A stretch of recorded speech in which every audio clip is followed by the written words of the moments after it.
Hello everyone. Here we have a gaggle flight recorder which shows we went 24 miles in 1 hour. And now we're going to take a look at my trike setup. And this is what I'm doing is checking all my lines. I've already got them connected to the machine. It's a Vertigo by Fly Products, and I'm flying with an Ozone Triox 2. It's a 34 meter wing. And right now what I'm looking at is some of the lines here. I've got my helmet cam on. Make sure all the lines are clear. They're set up on there so they're free of the wheels and pulled tight, and looking at the wing, make sure that's ready to go. That was Luis in front of me. And I'm checking the left side. Everything has to be just perfect. You have to have everything just right to get this wing to come up and everything to run exactly the way you need it to. So doing all the checks on that, turning on my camera, and then I have to climb in. Now, it's getting settled in here sometimes. It is a little tight fit. I get my phone turned on, or my pocket computer, if you will. That's where the gaggle flight recorder is, and I get that turned on. It tells me my fuel, the airspeed, where the airport is, gives me all my navigational data, even shows me where other aircraft are in the area. All right, feet up on the pegs here shortly, and when I do that, you see a little silver bar, that left foot that I just tapped. That was the brake, and now I got to hook my toe up under the bottom of that because I have before accidentally touched that brake while on takeoff roll, and boy, that'll mess it up. It'll drop that wing right in front of me on the ground if I hit that brake. So I've learned to keep my foot under it. Throttle's going on my left hand, and I use throttle along with my brake. The brake goes on the middle fingers, and I get another brake on the right hand. What the brakes do is that's how I steer.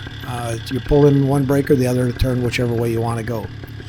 So all the checks go on here. The engine's warmed up. I already had pre-warmed up, so already running. You want to make sure everything's working good, and I just wait for Luis to go. And so off he is, and you can see he's got a beautiful inflation going on. Right now the winds are very, very calm, very light. And so I'll throw some power to it, watch my wing come up, the shadow of the wing, and that really helps. You can see I'm doing what's called checking the wing a little, just make sure it stays stable, and that wing's fully inflated and hanging right over the top, and just a nice smooth takeoff. You see Luis turning in behind me on his shadow, and we're basically going to head northwest. We're heading out towards a little place called Kitty Hawk Estates. No particular reason, just some place to go to. We really don't have a big mission in mind here, just to enjoy the ride and take a look at things. So to give you a little quick briefing here is that it is North Florida, and we're in the spring, coming up on summer, and it is a little chilly out. It was about 68 Fahrenheit this morning, and so I just got a collared shirt on, 3-button shirt with short sleeves and my jeans, and it was kind of cold down below. So I climbed up. You can see I'm up at about 800 feet now. That's Luis up there on the left. He's ahead of me now. And his wing is just a bit faster than me. I've got this big fat trike and a lot of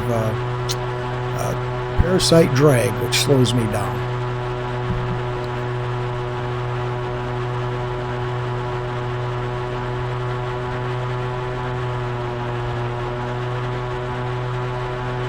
And here we got the gauge up on the top left. That's my airspeed indicator and miles per hour. And we're running about 14. The bottom left, that's which direction I'm heading, just to the west. Bottom right, that's my climb rate. I'm climbing right now about 150 feet a minute. And up on the top right is in hundreds of feet. So 850 feet and climbing a little bit. And we'll just enjoy this cruise for a while. I'm going to get everything set up. It is a temperature inversion day where it was colder down below, it's warmer above. So about 500 feet was where I found that inversion layer. Below 500 feet, it was really chilly. I was thinking about going back and putting on a jacket. Got up over the 500, it smoothed right out and got nice and warm. So I'm staying up high. You'll see Luis going low here in a little while, but not me. I'm staying up here where it's nice and warm, which is an inversion. It's usually the colder it is, the higher you go. So we're just going to sit here and enjoy the ride for a little while.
For my visitors who are not from the Florida area, this is North Florida. We're between Jacksonville and Tallahassee, about halfway, just south of Interstate 10 and west of Interstate 75. And as you can see, North Florida is just about as flat as it can get. It gets a little hillier down south in the center of the state, but not much.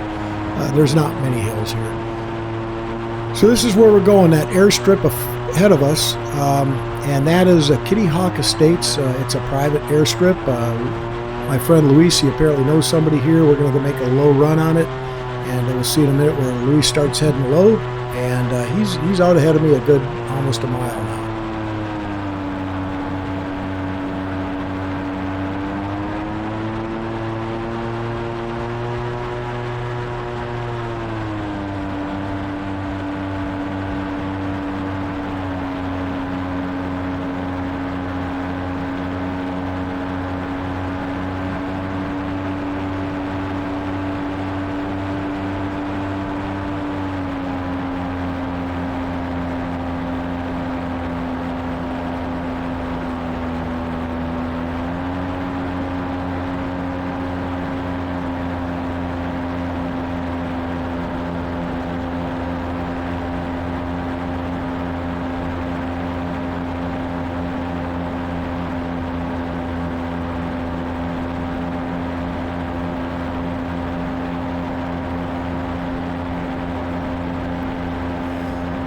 Okay, so I'm lined up on the runway. I've descended down to about 500 feet. I was at 1,200.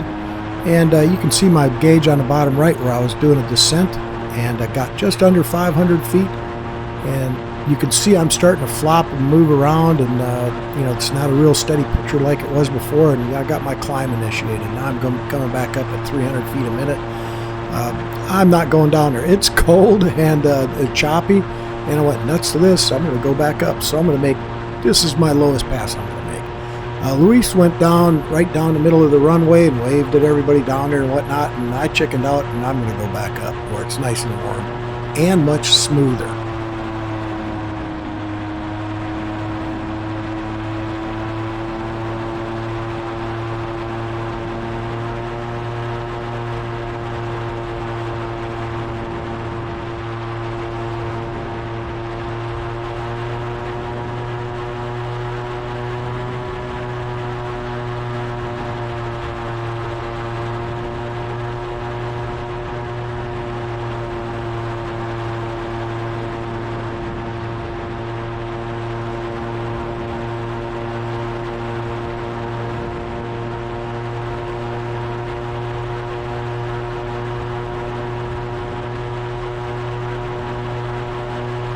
Okay, so I found a nice little spot here about 600 feet where I'm just above that inversion. A little bit choppy, but I can feel the warm air again, and so I'm going to hang here for a minute. Straight out front of me at the end of the runway on the left, those big black splotches, those are all solar panels. And this field that's all cut out to the right, that's all prepped up. More solar panels are going in, so one day we're all going to have to learn to eat silicon chips, I guess, because all the farmland is just disappearing. That the solar, it's more money than crops and farming. So, one day we're all going to be eating solar panels, I guess.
So in my peaceful life, I've broken most of my fingers at one time or another, and thumbs, and a few other problems. So I stowed my tip steering toggle there, and because I got a finger quit working, and so I'm trying to reset this and make fingers work again and get back on my throttle again.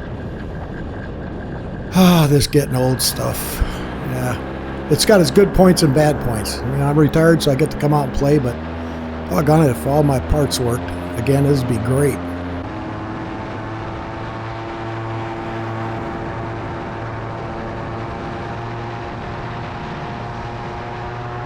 We have now transitioned over to our furthest east point we're going to go, which is Live Oak. That's Luis at the red circle there. I like flying low too, but not when I'm wearing a short sleeve shirt and it's still cool out. So I don't mind the bumps so bad, but he had long sleeve jacket on and he had gloves on too in Florida. Yeah, go figure. He was wearing gloves. I kind of chuckled at him when he did that, and now I'm envious. So this is the Live Oak. The main city is off to my 1 o'clock position, right of my foot there. These are all the new construction going on up in Live Oak between Interstate 10 and the city thereof. And you can see it's just building gone wild here in Florida. I'm not sure where they're going to get all the water, but yeah, here it is.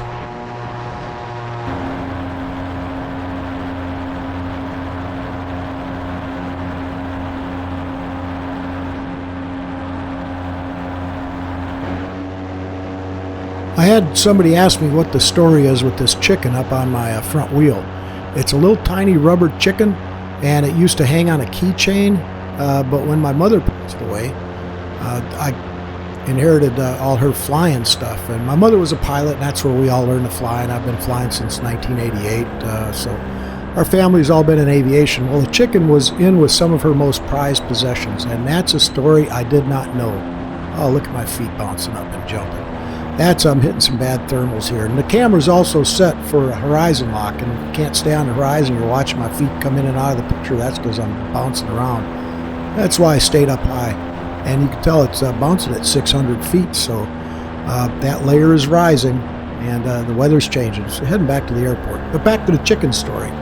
So the chicken was in my mom's most favorite possessions in her logbook with all her flying stuff, and I don't know the story of the chicken. I wish I did, but I knew it was a prized possession of hers, so I've got the chicken on my trike and I'm flying it around for her. All right, so here I'm approaching the airport. Luis is off on my left. He's going to run down kind of over by the taxiway, and so I'm keeping him off to my left, watching him. And he's going to land ahead of me because the way the wind's going, I'm going to make a loop, put a little distance and spacing between us and them. And off on my bottom right at the gauge on the bottom right is a helicopter. That's a medevac, and always check that to make sure his blades are stopped before you come over this area to make sure they're not getting ready to launch and go on some medevac mission. And it's just sitting there static. Otherwise, you turn around, get out of the way, and avoid it if you see them starting up or any activity around it. So now I'm just past the landing spot that I picked out. I'm going to start my left turn here. And just going to circle around. I've been searching up and down the runways. Any landing traffic should be pointing at me right about now. And I've been looking over there. The runway's the one on the right. That's black. This is a taxiway on the left. If there was somebody coming, I'd see it and get out of his way. But I was watching the whole time, and nobody's coming. So I'm free to make this turn and this little loop back in. And Luis is on the ground. So I'm free to come in and land. And we're going to set it right down here and nice and easy. It doesn't take much space to fly one of these things. And so we drop it, get on the ground, and now you got to turn off the engine. But in the top right corner, you can see me do that with my finger because my thumb quit working. And I dropped the wing out in front of me, and ooh, pretty flowers. I landed in a sea of flowers. Now it's just getting out of this machine and untangling myself. And then enjoying the ride, and then we get to go have breakfast. So thanks for coming along for the ride. I hope you enjoyed it. If you have any questions, please leave them in the comments. I try to answer everyone, and because I really appreciate you watching this. So long, and we'll see you again on the next one.